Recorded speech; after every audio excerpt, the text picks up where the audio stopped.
In this video, we reveal the chilling stories of female police officers who turned from protectors to predators, from murder-for-hire plots to secret affairs with criminals and shocking abuse of power. These cases expose how corruption can wear a badge. These aren't just headlines. They're real crimes committed by women once trusted to uphold the law. 1. Ashley Mcarthur. Ashley Britt Mcarthur was once a respected crime scene technician in Pensacola, Florida. She was known for her charm, professionalism, and deep knowledge of forensic science. But behind her polished exterior was a woman with a troubling duality, someone who would eventually use her training not to uncover crimes, but to conceal one. Mcarthur was not impulsive. She was calculated, controlled, and according to prosecutors, dangerously deceptive. It was these traits that made her betrayal so devastating. In September 2017, Mcarthur reconnected with an old friend, Taylor Wright, a former police officer turned private investigator who was going through a messy divorce. Taylor had recently withdrawn $100,000 from a shared account and handed $34,000 to Mcarthur for safekeeping, trusting her implicitly. On September 8th, the two spent the day together. Mcarthur later claimed they went horseback riding at a family farm and that Taylor left on her own to grab a drink downtown. But Taylor never returned. She missed a birthday dinner with her girlfriend and stopped answering her phone. A strange text was sent from Taylor's phone that night, saying she needed time to think. But those closest to her knew something was wrong. The wording felt off. Taylor didn't just disappear. As the investigation unfolded, suspicions quickly turned to Mcarthur. Phone records revealed her location that day. She hadn't been in Milton, as she claimed, but in cantonment at her family's remote farm. No Uber was ever called.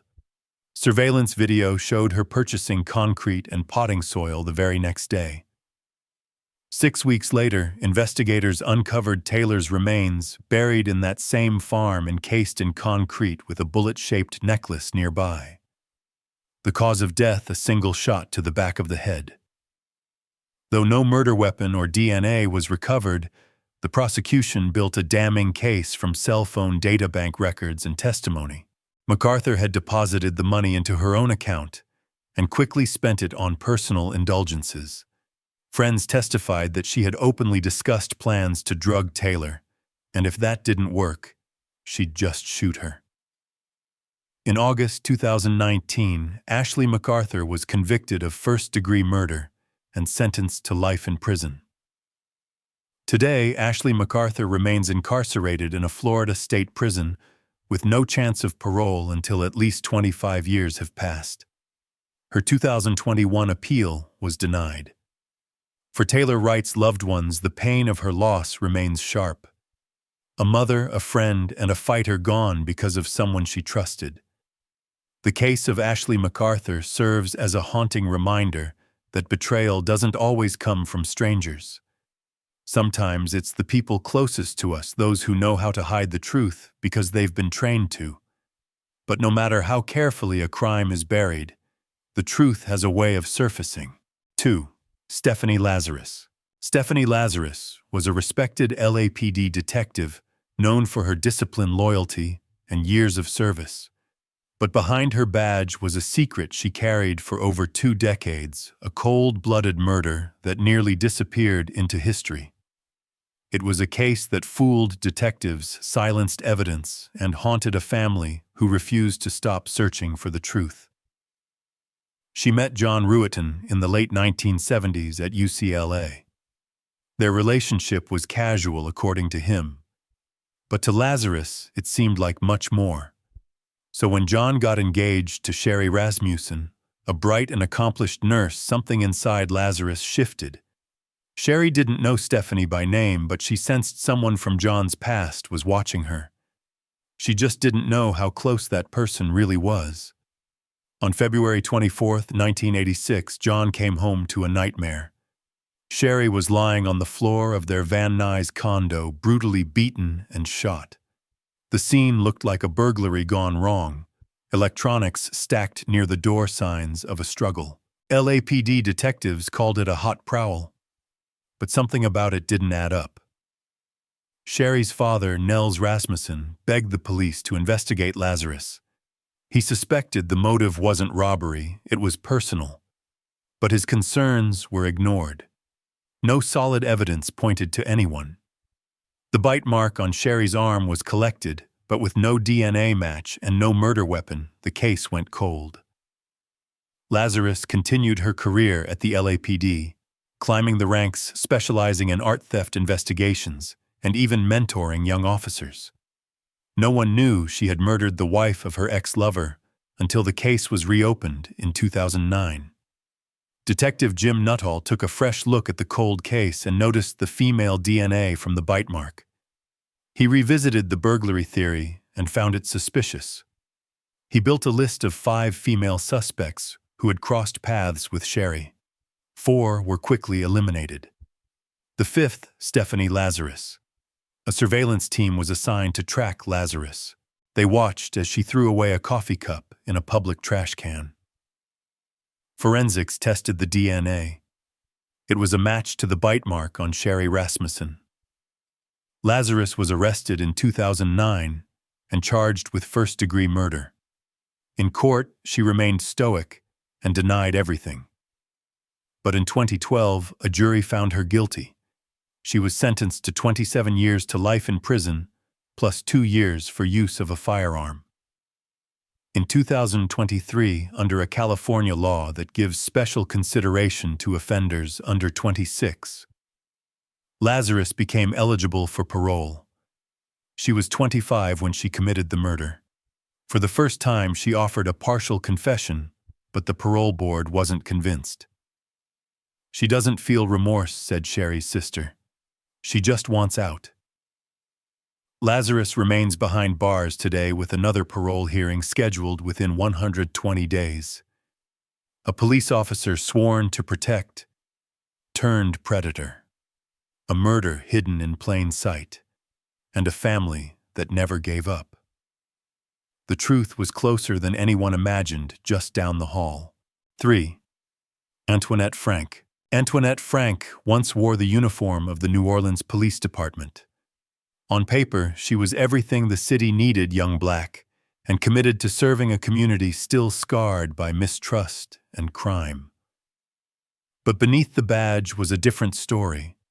A fragile mind, a history of trauma, and a darkness that would erupt into one of the most cold-blooded crimes in Louisiana history. Born in Opelousas, Louisiana in 1971, Frank joined the force in 1993 despite failing psychological evaluations and lying on her application. The department, desperate for recruits, overlooked the red flags. Colleagues described her as shy, unstable, and out of her depth.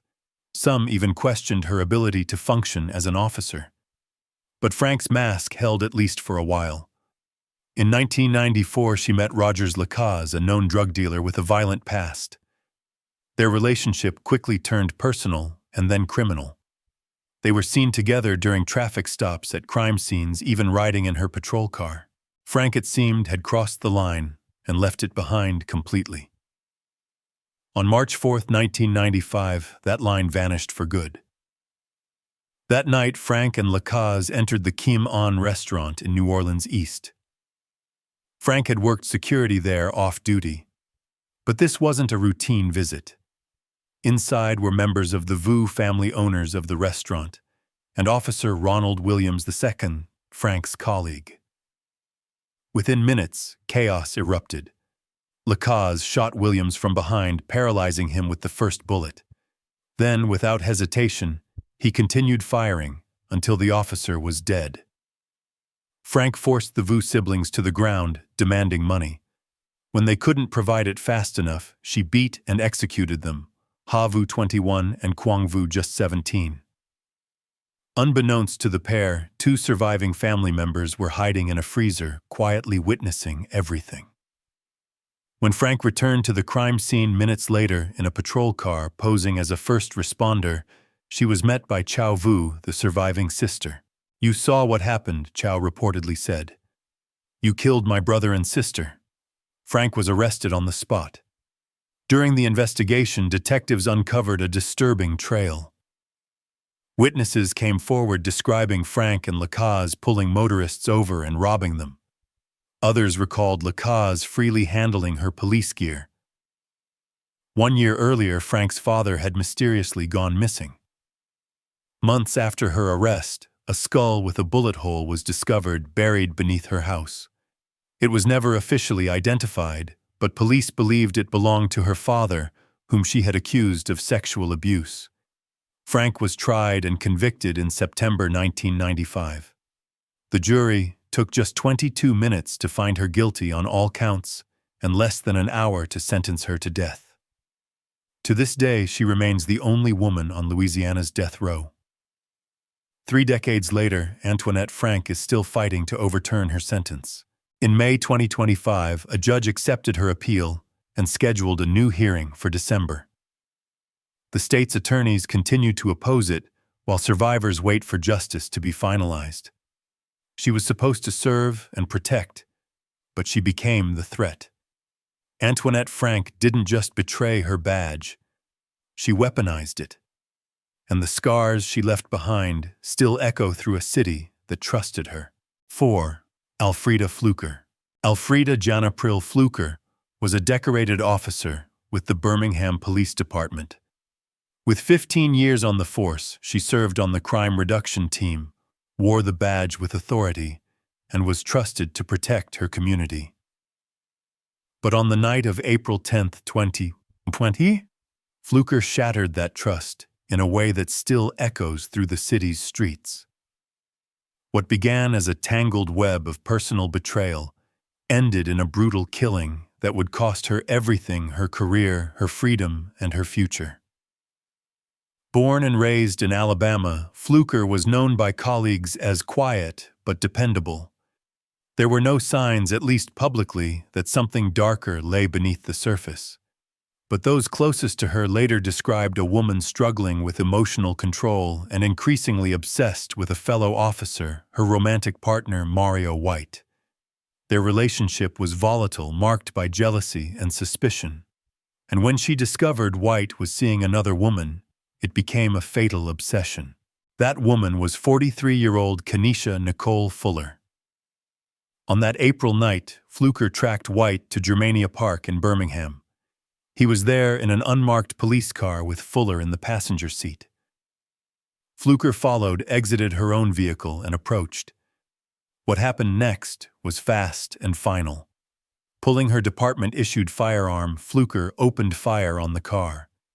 She emptied her weapon into the vehicle, striking Fuller multiple times and injuring White. It was a calculated act of rage carried out with precision. Then she walked away. Fuller died at the scene. White survived but was left permanently scarred physically and emotionally. Within hours, Fluker was arrested. She did not deny the shooting. But in court, she claimed it was not premeditated, that it had been a moment of passion, not an execution. The prosecution disagreed, pointing to the number of shots fired, her tracking of White's location, and the cold determination of the attack. They argued this wasn't a reaction. It was a decision. In November 2022, a Jefferson County jury found Fluker guilty of capital murder for the killing of Kenesha Fuller and attempted murder for the shooting of Mario White. The verdict was unanimous, and the sentence was absolute life in prison without the possibility of parole. During sentencing, the victim's mother told the court, "No matter what your title is, you can't just go around killing people. People have family." Fluker is currently serving her sentence at an Alabama correctional facility. In 2024, her legal team appealed the conviction, but the Alabama Court of Criminal Appeals upheld the decision, affirming both charges and the life sentence. She continues to file motions, but the outcome remains unchanged.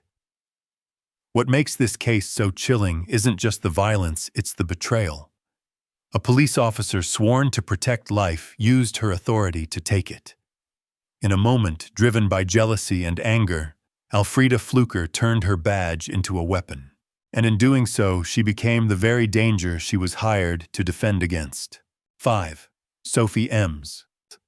Sophie Emms was 29 years old when she stepped into one of the most trusted roles in the justice system, a prison officer at HMP Wayland in Norfolk. For 2 years, she worked quietly within the walls of the Category C prison. No disciplinary issues, no signs of misconduct. But behind the routine, a secret relationship was growing, one that would unravel her career and land her behind bars herself. Inside the prison, Emms met inmate Jediah Clark, a 42-year-old with a powerful influence over other prisoners and a history of criminal enterprise. Over time, their connection deepened beyond professional boundaries. What started as conversation turned into emotional attachment. And soon, Emms found herself drawn into Clark's world, a world of control manipulation and easy money. Clark was running a drug operation from the inside. He wasn't just a participant, he was the mastermind. He recruited Emms to smuggle in cannabis and synthetic drug spice, which were then sold within the prison walls. His mother, Joy Wickham, helped source and prepare the drugs, soaking paper in spice and cutting it into A5 sheets to disguise its purpose. These were passed to Emms during arranged meetings, and she smuggled them into the prison under the cover of her uniform. The scheme was systematic and deliberate. Emms received payments in 4 separate sums: £2,500, £500, £1,000, and £2,000 for her role in transporting the drugs. Another inmate, Joel Barker, was used to store the stash in his cell to distance Clark from direct possession. The plan gave Clark layers of protection while drugs flowed steadily behind the bars of HMP Wayland. The operation eventually came to light in November 2021 when a search uncovered cannabis resin and a mobile phone in Barker's cell. The evidence triggered a broader investigation, and within months, the conspiracy was exposed. Emms was arrested and admitted to conspiring to bring prohibited items into prison. She was described in court as a small but crucial cog in a much larger operation. In court, Judge Catherine Moore condemned her actions as a gross breach of trust. She emphasized that Emms had not only betrayed her oath as an officer, but had placed the safety and integrity of the entire prison system at risk. The judge also noted that while Emms had acted under financial pressure and emotional manipulation, her decisions were her own. She was sentenced to 33 months in prison. Clark received a sentence of 6 years and 2 months for his role in the operation, alongside a separate conviction for grievous bodily harm. His mother, who played a key role in the smuggling, was sentenced to 4 years. Barker, who cooperated with the investigation and admitted his part, received a suspended sentence with rehabilitation requirements. Today, Sophie Emms sits on the other side of the system she once served. Her story is a cautionary tale about blurred boundaries, vulnerability, and how quickly one wrong step, driven by emotion, desperation, or misplaced loyalty, can turn trust into betrayal. She didn't just smuggle drugs, she smuggled silence, secrecy, and risk into a place where law and order should have been absolute. 6. Paula Attwood-Rees. Paula Attwood-Rees was once a respected member of South Wales Police, trusted to serve and protect her community. But by 2024, she was no longer in uniform. At 59 years old, she had become something entirely different, an offender facing serious prison time for a violent, premeditated attack that stunned a quiet village and shocked those who once called her a colleague. Attwood-Rees had prior convictions, including 2 for assaulting police officers and 1 for failing to provide a breath sample. During court proceedings, she claimed to suffer from post-traumatic stress disorder and a frontal lobe brain injury conditions that, according to her, distorted her thinking and impaired emotional control. But that explanation did little to justify the brutality of what followed. On May 30, 2024, in the small village of Monkswood near Usk, a minor dispute spiraled into a nightmare. After accusing her neighbors of damaging her car, Attwood-Rees broke into their home with a frightening arsenal: 2 knives, a fire poker, an electric cattle prod, and later a garden shovel.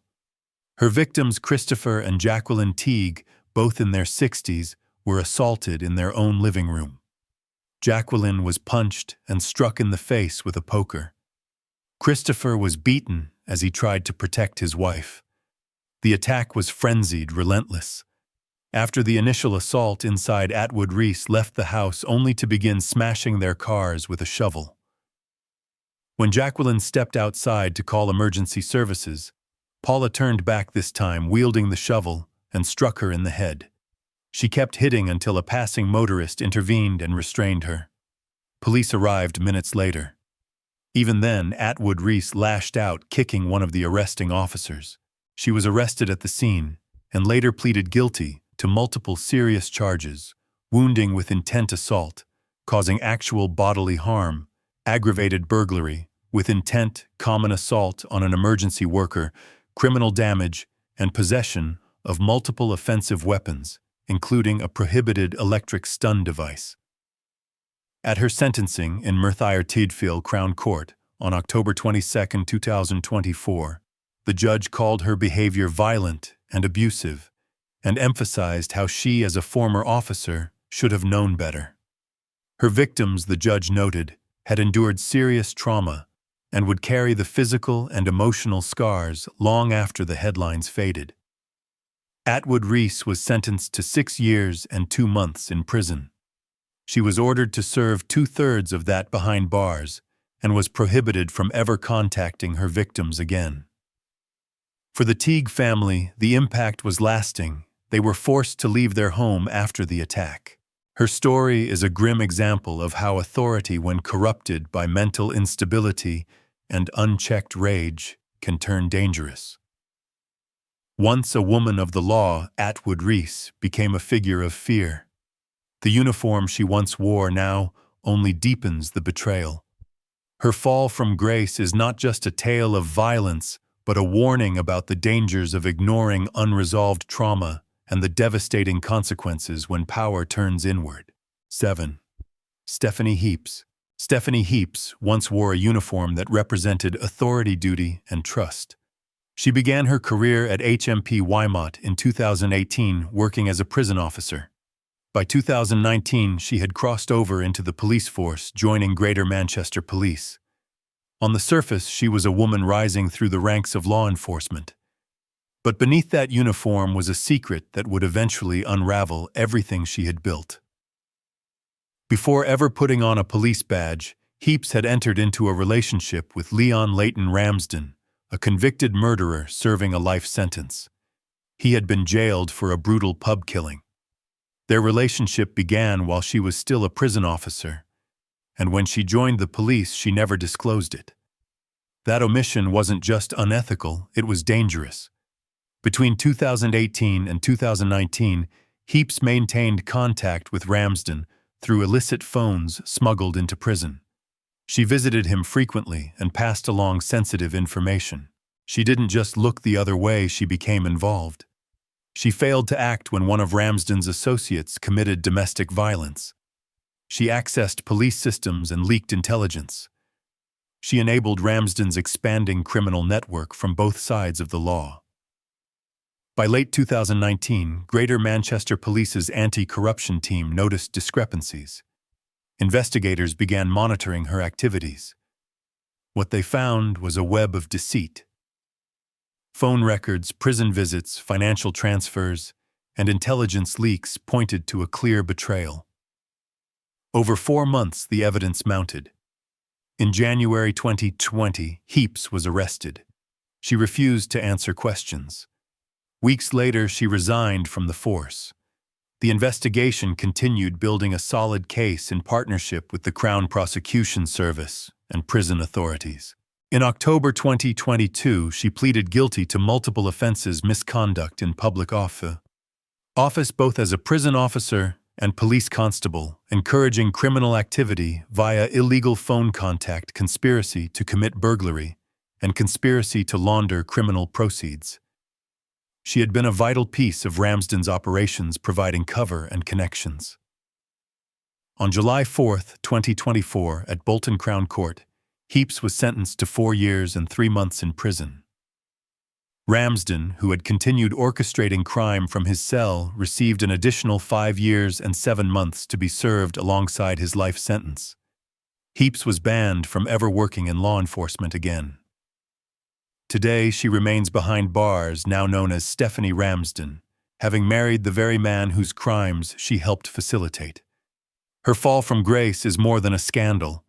It's a reminder of how personal loyalty, when left unchecked, can corrupt professional duty. As one officer noted, she showed a brazen disregard for the standards expected of those sworn to uphold the law. Stephanie Heaps didn't just lose her badge, she forfeited the integrity that comes with it. Her case stands as a warning that trust once broken can't be repaired, and that behind every uniform is a choice between loyalty to the law and loyalty to someone willing to destroy it. 8. Natalie Mottram. Natalie Mottram appeared to be another young professional in law enforcement, working as an intelligence analyst on the Northwest Regional Organized Crime Unit. But beneath the title lay a betrayal that shook the foundations of a major criminal investigation. By her early 20s, Mottram had been seconded from Cheshire Police to assist the high-profile Operation Venetic, a covert UK-wide probe into EncroChat, the encrypted messaging platform used predominantly by organized criminal networks. She held access to highly sensitive data and was entrusted with threat assessments of dangerous groups. Then came April 2020. Without warning, information began leaking. Criminal targets seemed to know too much. Investigators soon suspected the source, an inside leak linked to Mottram. In a daring sting, authorities asked her to analyze a fabricated intelligence log concerning a man named Jonathan Kay, whose partner was close friends with Mottram. After work that day, Mottram drove directly to Kay's home in Warrington. She had a key to the house evidence of a close personal connection. There, she warned Kay and his partner about the log falsely claiming police had intelligence on him. Unknown to her, she was under full surveillance. That same evening, law enforcement arrested Mottram, Kay, and others.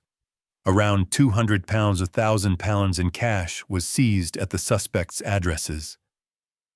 The investigation revealed a pattern of misuse. Mottram had accessed classified documents without justification, shared them with outsiders, bought drugs from individuals connected to her contacts, even discussed a murder file she'd seen at work. She had taken selfies with her work computer in the frame, a screen visible with official sensitive material. In August 2023, Mottram pleaded guilty to misconduct in public office, unauthorized access to computer systems, and perverting the course of justice. On November 3, 2023, Liverpool Crown Court sentenced her to 3 years and 9 months behind bars. Her actions, judges agreed, posed a real threat to public safety and had threatened to derail one of the most significant criminal inquiries in recent history. Jonathan Kay was also jailed for perverting justice for 2.5 years. Today, Mottram is serving time in prison. Disgraced and banned from ever working in law enforcement again, she stands as a stark emblem of corruption within the system. This case reveals a chilling psychological insight. Emotional proximity blurred professional boundaries. By warning someone under investigation, someone close to her, she prioritized loyalty over duty. A public servant turned co-conspirator. Her fall collapsed in stages: secrecy, access, betrayal. She misused her credentials not to help protect the public, but to shield a criminal network. And while Operation Venetic continues to deliver prosecutions, Mottram's betrayal taught a harsh lesson. Those entrusted with safeguarding intelligence hold the power to undermine justice from the inside. Natalie Mottram was not a rogue outsider. She was law enforcement, and yet she used her access to compromise it. A warning: integrity must never be assumed from anyone with a badge. 9. Lorna Pennycook Lorna Pennycook was once viewed as a dedicated police officer serving communities in West Midlands. But behind the uniform lay a dangerous secret propped up by obsession, trust, and betrayal. Born and raised locally, Pennycook joined West Midlands Police and was assigned to teams handling serious crime and gang intelligence. In 2016, she met Anthony Kennedy through a dating app. He was no stranger to law enforcement, a convicted offender with a string of convictions. When Kennedy discovered she was an officer, he tried to end the relationship. Instead of walking away, Pennycook told him she had accepted everything about him. A bond formed, and trust turned into dependence. From 2017 through 2021, Pennycook used her access to police systems for personal use.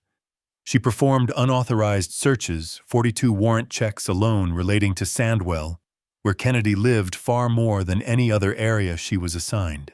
She accessed intelligence logs, details of active investigations, names of associates, vehicle records, information he had no right to.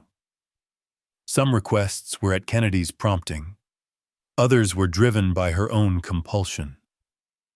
As the pattern continued, she instructed Kennedy to delete their messages.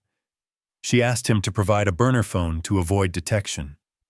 She believed she was protecting their relationship, defending loyalty. Prosecutors later described her conduct as an abuse of power, a betrayal of public trust. In November 2020, internal systems flagged her activity. A referral was made to the Independent Office for Police Conduct. An anti-corruption investigation began. Surveillance audit trails, phone logs, they all exposed a breach of duty at a disturbing depth. In March 2023, Pennycook pleaded guilty to misconduct in public office. She had accessed and passed on confidential police data while misusing her authority. Kennedy pleaded guilty in March 2024 for encouraging offenses. On December 12, 2024, eligible evidence and admissions led to sentencing at Birmingham Crown Court. Pennycook received a 4-year prison term. Kennedy was also jailed for 4 years. The judge and prosecutors emphasized the severity a serving officer had transformed intelligence into weaponry directed at a convicted criminal network. Now incarcerated Pennycook stands stripped of her badge and banned permanently from police service. The legacy of her fall is a warning. Infatuation can cloud judgment, and authority can be weaponized from within. Trust, once broken by someone sworn to protect it, does not easily heal. A chilling reflection emerged in court filings. She believed she could assist him, and convinced herself loyalty was justified. That belief shattered the clear boundary between duty and desire. Lorna Pennycook did not just lose her career. She lost credibility, integrity, and the moral authority required of any public servant. Her choices offered Kennedy inside knowledge he had no right to, and damaged the very foundation policing depends on. Cinematic and grave, her story underscores a painful truth: the uniform can conceal the betrayal. And when one sworn to defend the law becomes the vector of its compromise, the damage reaches far beyond a single case into public confidence itself.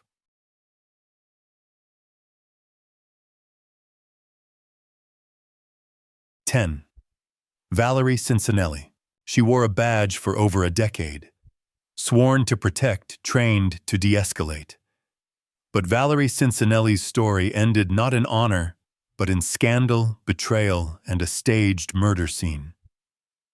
A decorated NYPD officer assigned to Queen Cincinelli once worked in the domestic violence unit, advocating for victims and claiming children were her soft spot. But beneath that uniform was a growing storm, a bitter divorce, financial stress, and a new relationship that would take a sinister turn. John DeRubba met her on an ordinary day. He was washing his car when she stopped to talk. He said it was love at first sight. Despite a 20-year age gap, they fell into a whirlwind romance, matching tattoos, constant companionship. But behind the affection was chaos, restraining orders, arguments, and secrets. By early 2019, Cincinelli's bitterness toward her estranged husband, Isaiah Carvalho, had hardened into something darker. She wanted him gone, permanently. According to Deruba, she started talking about hiring a hitman. The method: pay $7,000 in gold coins to arrange a staged murder. But what started as a grudge against her husband escalated into something unimaginable. She allegedly asked that Deruba's teenage daughter be killed too.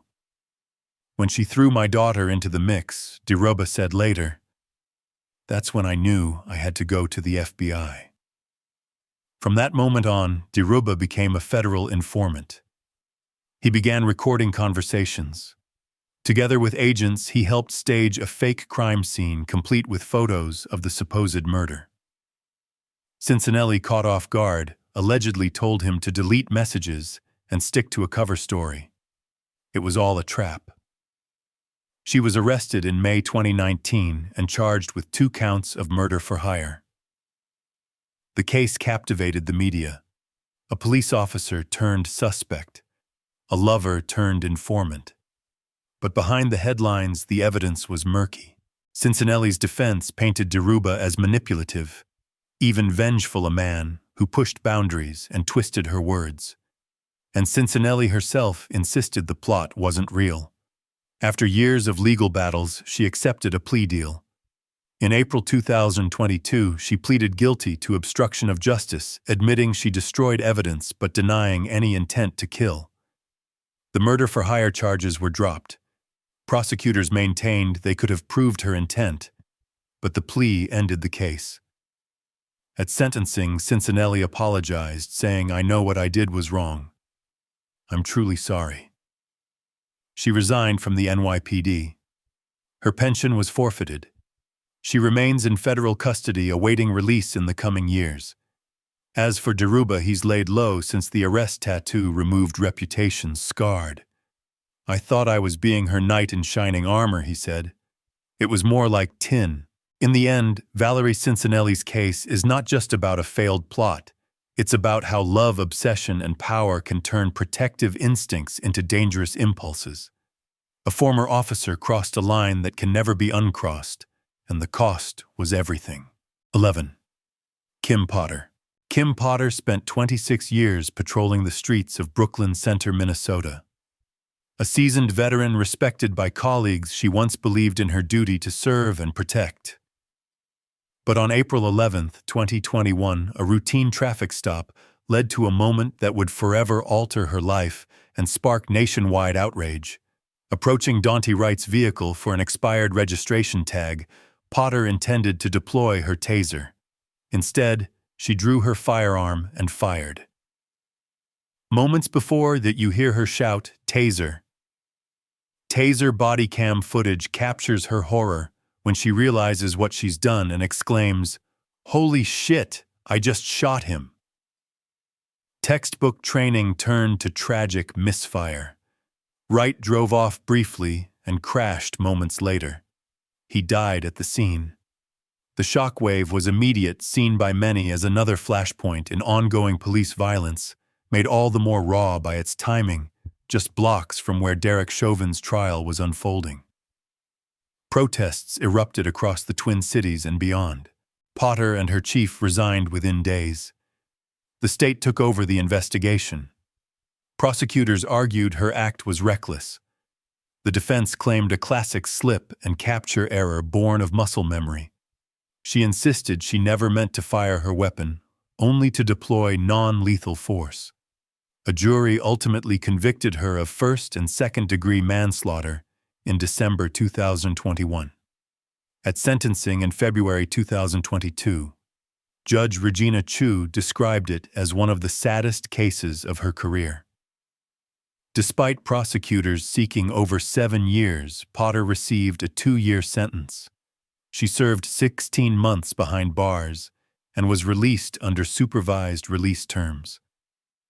Following her release in April 2023, she emerged into a storm of controversy. Potter teamed up with former prosecutor Imran Ali who had originally charged her case to deliver use-of-force training across the country. Her opening line reportedly reads, "I killed Daunte Wright. I'm not proud of it. And neither should you be." It was designed as a cautionary tale. But critics spoke out. Daunte Wright's mother, Katie Wright, called it exploitative, saying Potter had already been given a second chance while the family got none. A training session in Washington state was canceled after backlash. Yet other law enforcement agencies, including major Minnesota groups, continued inviting her to speak. Supporters argue Potter's message carries weight because it comes from someone inside someone who made the mistake. Rachel Moran, a law professor, noted that many officers dismiss outside critiques, meaning Potter's lived experience may resonate in ways external speakers cannot. Still, critics suggest motives are mixed. Contracts obtained by media reveal $8,000 fees associated with Potter's training presentations. Some argue the tone and marketing echo more of a redemption tour than remorse. Her former prosecutor, now turned consultant, Ali, says, "The mission is policy reform, but skeptics see profit." Today, Potter remains banned from law enforcement.